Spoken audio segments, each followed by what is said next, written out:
सच्चाई और ईमानदारी ही एकमात्र ऐसी राह है जिस पे चलकर आप प्रभु के समीप पहुंच सकते हैं।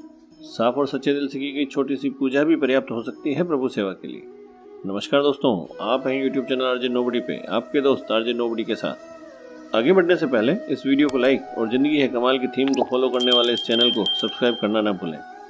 वृंदावन के पास एक गाँव में एक व्यापारी नंदलाल रहता था जो माखन बनाने और बेचने का काम करता था। नंदलाल बहुत ईमानदार और मेहनती आदमी था। वो अपना माखन रोजाना वृंदावन में अपनी दुकान पर लाकर बेचा करता था। नंदलाल कभी भी किसी से भी ज़्यादा पैसे नहीं लेता था, सिर्फ अपनी मेहनत का। बस कम पैसा कमाता और कम पैसा खर्च करता, कहीं भी एक भी पैसा व्यर्थ खर्च नहीं करता। और उसकी इसी आदत के कारण लोग उसको बहुत कंजूस कहते थे। हालांकि नंदलाल चाहता तो अपना माखन ज़्यादा पैसों में बेचकर ज़्यादा खर्चा कर सकता था, लेकिन वो सिर्फ मेहनत का पैसा ही लेता था। और शायद उसकी इसी ईमानदारी की खुशबू और स्वाद उसके माखन में भी थी, इसीलिए उसका माखन लोगों को बहुत पसंद आता था और माखन लेने वाले लोगों की लाइन लगी रहती थी। वृंदावन दर्शन के लिए आने वाले भक्त नंदलाल की दुकान से ही माखन लेना पसंद करते थे। एक बार उसकी बहन और बहनों भी वृंदावन दर्शन के लिए आए और दर्शन के बाद नंदलाल से मिलने उसकी दुकान पर भी आए।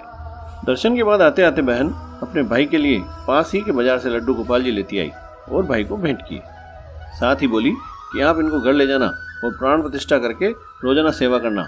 कुछ देर बाद बहन और बहनों ही वापस चले गए। अब शाम को जब घर जाने का समय हुआ तो नंदलाल ने सोचा कि अगर ठाकुर जी को घर ले जाऊंगा तो मेरी पत्नी इनके साज श्रृंगार पर अनावश्यक बहुत खर्चा करेगी, तो क्यों न इनको दुकान पे ही रहने दूं।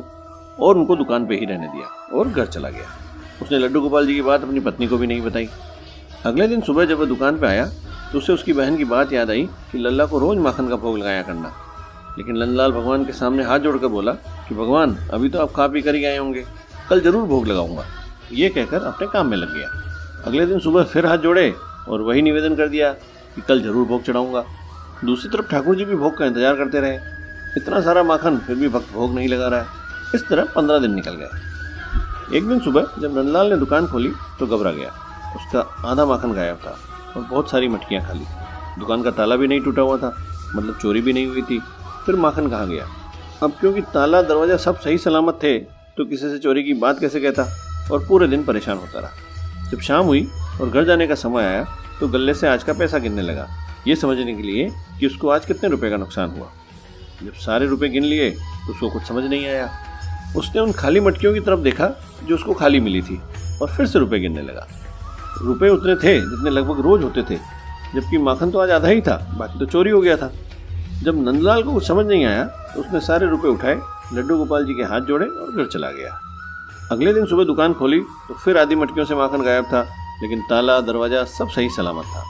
उस पूरे दिन भी नंदलाल सोचता रहा, लेकिन कुछ समझ नहीं आया। शाम हुई, रुपए गिने तो रुपए पूरे थे।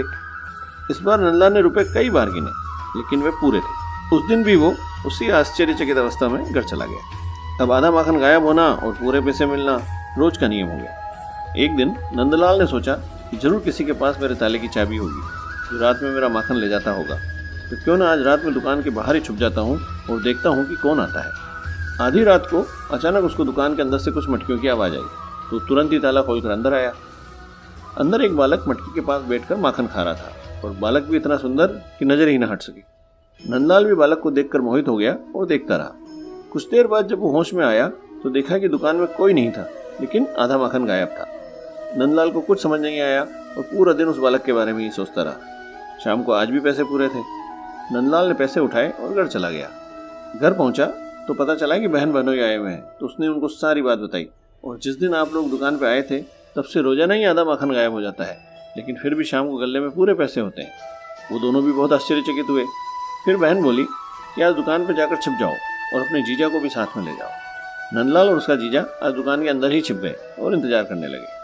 रात में फिर मटकी की आवाज़ आई और दोनों ने देखा एक बहुत ही सुंदर बालक मटकी से निकालकर माखन खा रहा था। दोनों ने बालक को पकड़ लिया, लेकिन बालक फिर भी माखन खाता रहा। नंदलाल ने पूछा, तुम कौन हो, अकेले यहाँ कैसे आए और इतना सारा माखन तुम अकेले कैसे खा सकते हो?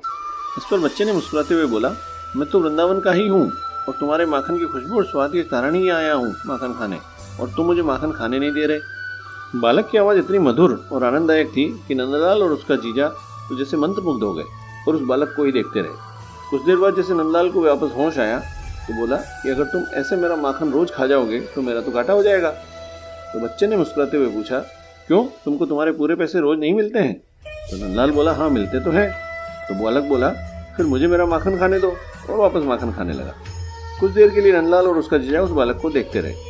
तब नंदलाल ने उसके जीजा से कहा कि तुम इस बालक को पकड़ कर रखो, मैं बाहर देख कर आता हूँ, जरूर ये किसी के साथ आया होगा। ये बोलकर नंदलाल बाहर देखने चला गया, लेकिन उसको बाहर कोई नहीं दिखा। कुछ देर इधर उधर देखकर जब वह वापस आया तो बालक जा चुका था। उसने जीजा से पूछा कि बालक कहाँ चला गया, तुमने उसे पकड़ कर क्यों नहीं रखा? तो जीजा बोला पता नहीं, अचानक ही वो तो चला गया और मैं जैसे चाहकर भी उसको नहीं रोक पाया। दोनों बहुत ही आश्चर्यचकित होकर वहीं बैठ गए और बार बार इधर उधर देखते रहे जैसे बालक कहीं छिपा हुआ हो। तभी नंदलाल की नज़र लड्डू गोपाल के मुख पर पड़ी, जिस पर बहुत सारा माखन लगा हुआ था।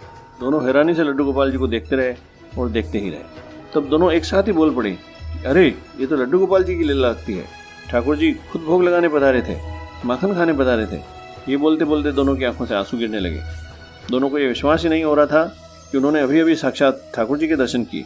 तब जीजा ने नंदलाल से पूछा कि क्या तुम रोज भोग नहीं लगाते हो?